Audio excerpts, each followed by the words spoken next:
tear down.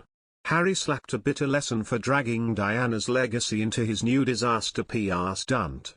Prince Harry and Meghan Markle appear to have ignored Donald Trump's attacks on the couple ahead of the former president's interview with Nigel Farage airing on Wednesday evening.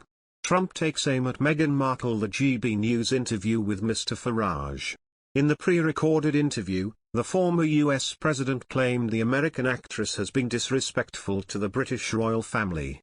Meanwhile, instead of engaging with Mr Trump's claims, Harry has moved forward with his own campaigns.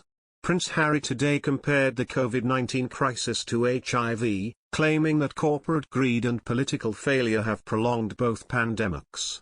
The Duke of Sussex told viewers in a YouTube video today that there were striking parallels between the COVID-19 pandemic and the HIV epidemic. The 37-year-old made the comments in a video which featured footage of his late mother Princess Diana, who was known for raising awareness surrounding HIV/AIDS. The clip also featured Harry and his wife Meghan Markle during the Global Citizen Live event in New York in September, which called for a vaccine equity policy. Harry also wrote a letter to World Health Organization Director General Tedros Adhanom Ghebreyesus and UNAIDS Executive Director Winnie Byanyima, saying how deeply grateful Diana would have been for their achievements.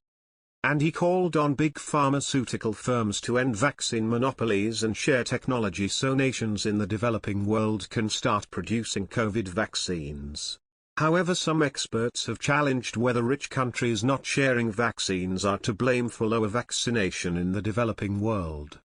Speaking about South Africa, British immunologist Dr. Andrew Croxford said last week that major vaccine hesitancy is stifling its jab drive, adding that no country would be able to vaccinate its whole population even if you fly 1 billion doses over. Prince Harry said in today's clip, "There are striking parallels between COVID-19 and another deadly pandemic, one that emerged 40 years ago, HIV."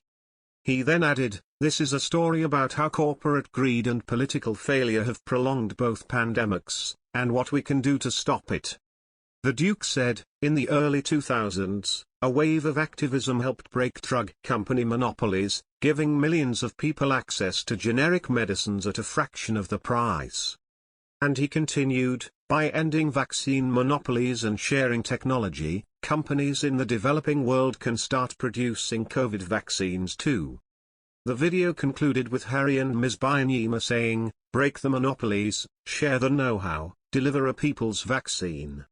Meanwhile, Harry also wrote a letter today to Mr. Ghebreyesus and Ms. Byanyima, saying how deeply grateful Diana would have been for their achievements. The letter was read out by the WHO's Director of Global HIV, Hepatitis and STIs Programs Dr. Meg Doherty at the WHO and UNAIDS event.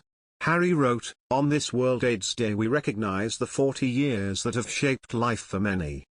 We honor those whose lives have been cut short and reaffirm our commitment to a scientific community that has worked tirelessly against this disease. My mother would be deeply grateful for everything you stand for and have accomplished. We all share that gratitude, so thank you." He said there had been a spectacular failure over coronavirus vaccine equity.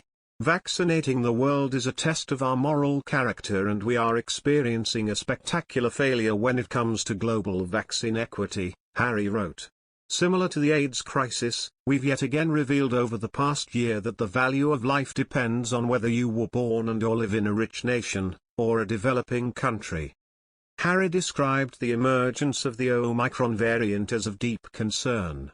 He said, "It's time to draw from the lessons we learned throughout the HIV/AIDS pandemic, where millions died unnecessarily due to deep inequities in access to treatment."